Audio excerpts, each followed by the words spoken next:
ഇന്ന് നമ്മൾ Bermuda triangle എന്ന ആ വലിയ കടങ്കഥയിലേക്കൊന്ന് ഇറങ്ങി ചെല്ലുകയാണ്. എന്താണ് ഇതിന്റെ ഒക്കെ പിന്നിൽ? നമുക്കൊന്ന് നോക്കിയാലോ? തീർച്ചയായും. ഇത് അറ്റ്ലാന്റിക് സമുദ്രത്തിന്റെ ഒരു ഭാഗമാണ്. അറിയാലോ, ഏകദേശം ഒരു ത്രികോണം പോലെ. Miami, Bermuda, Puerto Rico.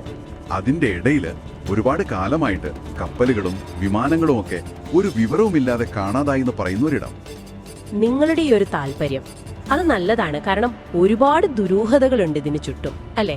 അതെ അതെ, ഭയങ്കര എന്താ പറയാ, ഒരു ഇൻട്രസ്റ്റിംഗ് ആണ്. കോമ്പസുകളൊക്കെ വെറുതെ കറങ്ങുന്നു, സമയം തെറ്റുന്ന പോലെ തോന്നുന്നു. പിന്നെ ഏറ്റവും അത്ഭുതം, ഒന്നും കണ്ടുപിടിക്കാൻ പറ്റുന്നില്ല, ഒരു അവശിഷ്ടം പോലും. ശരിക്കും അപ്രത്യക്ഷമാവുക എന്ന് പറയില്ലേ, അതുപോലെ. ശരി, അപ്പോ നമുക്ക് ഈ കെട്ടുകളൊക്കെ ഒന്ന് അഴിക്കാൻ നോക്കാം. നമുക്ക് ആദ്യം ഈ പ്രകൃതിപരമായ കാരണങ്ങൾ തന്നെ നോക്കിയാലോ? ഈ മീഥേൻ ഹൈഡ്രേറ്റ്സ്, അതിനെ കുറിച്ച് ഇതിൽ പറയുന്നുണ്ടല്ലേ? ഉണ്ട്. അതായത് കടലിന്റെ അടിത്തട്ടിൽ ഈ മീഥേൻ വാതകം അത് തണുത്തുറഞ്ഞു കിടക്കുന്നുണ്ട്. ചില പ്രത്യേക സാഹചര്യത്തിൽ ഇത് വലിയ അളവിൽ വാതകമായിട്ട് മുകളിലേക്ക് വരാം, ഒരു കുമിള പോലെ. അങ്ങനെ വരുമ്പോൾ ആ ഭാഗത്തുള്ള വെള്ളത്തിന്റെ ഡെൻസിറ്റി, സാന്ദ്രത, അത് പെട്ടെന്ന് കുറയും. അപ്പോ കപ്പലിന് പൊങ്ങിക്കിടക്കാനുള്ള ആ ഒരു ബുയാൻസി അത് നഷ്ടപ്പെടും, പെട്ടെന്ന് താഴേക്ക് വലിയും. ശരിക്കും അത്ര പെട്ടെന്ന്? അതെ, ഈ പ്രദേശത്ത് ഇങ്ങനെയുള്ള മീഥേൻ നിക്ഷേപം ഉണ്ട് എന്ന് പറയുന്നുണ്ട്. അപ്പോ ഇതിലെ ഒരു രസം എന്താന്ന് വെച്ചാൽ, ഇത് വളരെ പെട്ടെന്ന് സംഭവിക്കാം. ഒരു മുന്നറിയിപ്പും ഇല്ലാതെ കപ്പൽ അപ്പാടെ പോകും. ഓ, അതാണ് കാര്യം. അപ്പൊ ഈ പെട്ടെന്നുള്ള അപ്രത്യക്ഷമാകലിന് ഇതൊരു കാരണമാകാം. ശരി, ഇനി അടുത്തത്, ഈ യാത്രയെ സഹായിക്കുന്ന ഉപകരണങ്ങൾ, കോമ്പസ് ഒക്കെ, അതിനെ വഴിതെറ്റിക്കുന്ന കാര്യങ്ങളെ കുറിച്ചും പറയുന്നുണ്ടല്ലോ. ഈ കാന്തിക പ്രശ്നങ്ങള്, മാഗ്നറ്റിക് അനോമലീസ്. അതായത് ചില പൈലറ്റുമാരും നാവികരുമൊക്കെ കോമ്പസ് ശരിയായ ദിശയല്ല കാണിക്കുന്നത് എന്നൊക്കെ റിപ്പോർട്ട് ചെയ്തിട്ടുണ്ട്. പക്ഷെ ഒരു കാര്യം ശ്രദ്ധിക്കണം, ഈ US കോസ്റ്റ് ഗാർഡോ അല്ലെങ്കിൽ NOIOയോ അവരൊന്നും സ്ഥിരമായിട്ട് എല്ലായ്പ്പോഴും അവിടെ വലിയ കാന്തിക പ്രശ്നങ്ങൾ ഉണ്ട് എന്ന് അങ്ങനെ ഔദ്യോഗികമായിട്ട് പറഞ്ഞിട്ടില്ല. എന്നാലും ചില ഗവേഷകർ വിശ്വസിക്കുന്നത് ചില പ്രത്യേക സ്ഥലങ്ങളിൽ താൽക്കാലികമായിട്ട് ചില വ്യതിയാനങ്ങൾ ഉണ്ടാകാമെന്നാണ്.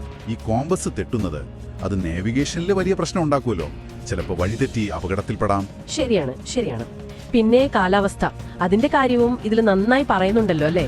പെട്ടെന്നുണ്ടാവുന്ന കൊടുങ്കാറ്റ്, ഭയങ്കര തിരമാലകളൊക്കെ. തീർച്ചയായും ആ പ്രദേശം അത് പെട്ടെന്നുണ്ടാവുന്ന പ്രവചിക്കാൻ പറ്റാത്ത കൊടുങ്കാറ്റുകൾക്ക് ശരിക്കും കുപ്രസിദ്ധിയാണ്. പിന്നെ ഈ റോക്ക് വേവ്സ്, ഭീമൻ തിരമാലകൾ, അതൊരു കെട്ടുകഥയല്ല കേട്ടോ, യാഥാർത്ഥ്യമാണ്. അതിനെ കടലിലെ ഭിത്തികൾ എന്നൊക്കെയാ പറയുന്നത്. ചിലപ്പോ ഒരു 100 അടി വരെ പൊക്കം വരും. എന്റെ ദൈവമേ, ഒരു കപ്പലിനെയൊക്കെ ഈസി ആയിട്ട് തകർക്കാൻ പറ്റും. അതിന് നല്ല ശാന്തമായ കടലിൽ പോലും ചിലപ്പോ ഇത് പെട്ടെന്ന് രൂപപ്പെടാം.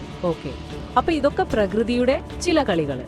ഇനി കുറച്ചുകൂടി എന്താ പറയാ, ഒരു ഫാന്റസി ലെവലിലേക്ക് പോയാല് ഈ അന്യഗ്രഹ ജീവികൾ, വേറെ ഡയമെൻഷനിലേക്കുള്ള വാതിൽ, അങ്ങനെയുള്ള സിദ്ധാന്തങ്ങളെ കുറിച്ചും ഒരു പരാമർശമുണ്ടല്ലോ. ഇതിനെ എങ്ങനെ കാണണം?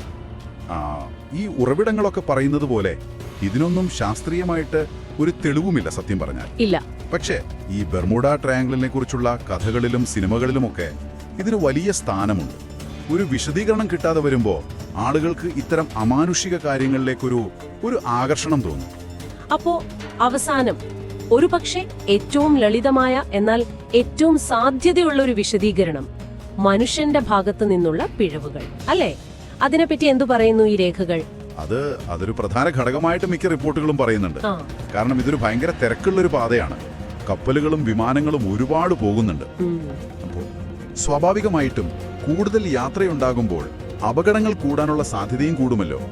ചിലപ്പോൾ മോശം കാലാവസ്ഥയാണെങ്കിലും അത് വകവയ്ക്കാതെ പോകും, അല്ലെങ്കിൽ നാവിഗേഷനിൽ പിഴവ് പറ്റും, ചിലപ്പോൾ മെഷീന് തകരാറ് പറ്റും, അല്ലെങ്കിൽ ഓടിക്കുന്ന ആൾക്ക് വേണ്ടത്ര പരിചയം കാണില്ല. ഇതൊക്കെ കാരണമാകാം. അതെ. US ഗവൺമെന്റും മിക്ക ശാസ്ത്രജ്ഞരും ഈ മനുഷ്യന്റെ പിഴവുകളും ഈ യാന്ത്രികമായ തകരാറുകളും ഇതിനാണ് കൂടുതൽ പ്രാധാന്യം കൊടുക്കുന്നത്. ശരിക്കും വലിയൊരു പശ്ചാത്തലത്തിൽ നോക്കുവാണെങ്കിൽ ഈ പറയുന്ന പല ദുരൂഹ സംഭവങ്ങൾക്കും പിന്നിൽ ചിലപ്പോ ഇത്തരം സാധാരണ കാരണങ്ങളായിരിക്കും. അപ്പോ ഈ പലതരം വിശദീകരണങ്ങളൊക്കെ കേൾക്കുമ്പോ ഒരൊറ്റ ഉത്തരത്തിലേക്ക് എത്താൻ പറ്റില്ല എന്ന് തോന്നുന്നു. പ്രകൃതിയുടെ ശക്തികൾ, ടെക്നോളജിയുടെ പ്രശ്നങ്ങൾ, മനുഷ്യന്റെ തെറ്റുകൾ, പിന്നെ ഈ കഥകളും എല്ലാം കൂടെ ചേർന്നതാണോ ഈ ബെർമുഡ ട്രയാങ്കിൾ എന്ന് പറയുന്ന സംഭവം? ഒരുപക്ഷെ അങ്ങനെയാവാനാണ് സാധ്യത. ഒരു സിദ്ധാന്തത്തിനും ഇതുവരെ നടന്ന എല്ലാ സംഭവങ്ങളെയും പൂർണ്ണമായിട്ട് വിശദീകരിക്കാൻ പറ്റിയിട്ടില്ല. ശരിയാണ്. ഒരുപാട് ശാസ്ത്രീയമായ വിശദീകരണങ്ങൾ നമുക്കിപ്പോൾ അറിയാം. എന്നിട്ടും എന്തുകൊണ്ടാണ് ഈ രഹസ്യം ഇങ്ങനെ ഇപ്പോഴും ആളുകളുടെ മനസ്സിൽ നിൽക്കുന്നത്? അതൊരു ചോദ്യമാണ്. ഒരു കാരണം, ഈ പറയപ്പെടുന്ന എല്ലാ അപകടങ്ങൾക്കും വ്യക്തമായ തെളിവോ അല്ലെങ്കിൽ ആ തകർന്നതിന്റെ അവശിഷ്ടങ്ങളോ അതൊന്നും കിട്ടിയിട്ടില്ല. ആ ഒരു വിടവ്. അതെ, ആ വിടവിലാണ് ഈ ഊഹാപോഹങ്ങളൊക്കെ വളർന്നു വരുന്നത്. ശരിയാണ്.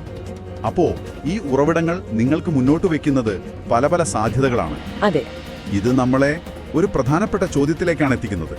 അതായത്, ഈ ഏരിയയിൽ ശരിക്കും പ്രകൃതിപരമായ അപകടങ്ങൾ ഒരുപാടുണ്ട്. നല്ല തിരക്കുള്ളൊരു വഴിയുമാണ്.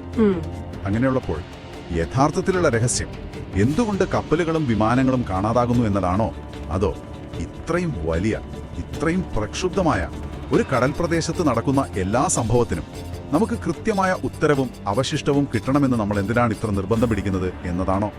നിങ്ങൾക്കും ആലോചിക്കാൻ വേണ്ടി ഈ ഒരു ചിന്ത ഇവിടെ നിർത്തും.